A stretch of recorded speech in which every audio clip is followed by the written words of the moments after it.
حضرت مولانا مفتی رشید احمد گنگوئی نور اللہ مرقدہ، تو حضرت حاجی امداد اللہ مہاجر مکی رحمۃ اللہ علیہ نے فرمایا کہ مفتی رشید احمد آپ بیعت کر لو۔ حضرت گنگوئی فرمانے لگے کہ حضرت ہمارا مزاج تو علمی ہے، پڑھنے پڑھانے کا ذوق ہے، ذکر کا مزاج نہیں ہے، آپ کی بیعت کریں گے تو آپ نے فرمانا ذکر بھی کرو۔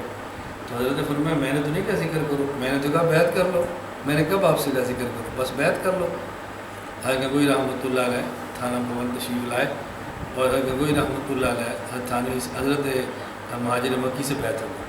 پہلی رات تھی تو حضرت حاجی صاحب فرمان لگے بھی رات مفتی رشید احمد گنگوئی کا بستر ہمارے کمرے میں لگا دو، آج ہم شیخ اور مرید اکٹھے سوئیں گے۔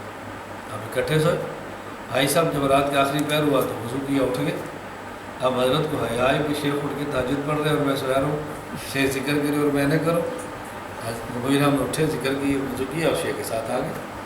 اب حاجی صاحب نے ضرب ماری تو حضرت بھی ساتھ شروع ہو گئے۔ اس کے بعد حضرت گنگوئی فرماتے تھے کہ حاجی صاحب مجھے ذکر کا فرمایا نہیں تھا، بس رات ساتھ رکھا، اور جس دن سے میں نے حاجی صاحب کو ذکر کیا مجھے اتنا مزہ آیا کہ آج تک دوبارہ میرا ذکر چھوٹا نہیں ہے۔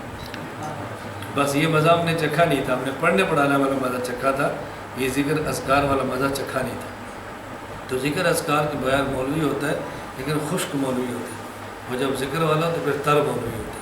تو تر مولوی اچھا ہوتا ہے، خشک مولوی اچھا ہوتا ہے۔ تر مولوی کو رہنا چاہیے، اس سے لوگ بہت استفادہ کرتے ہیں۔ اللہ ہم سب کو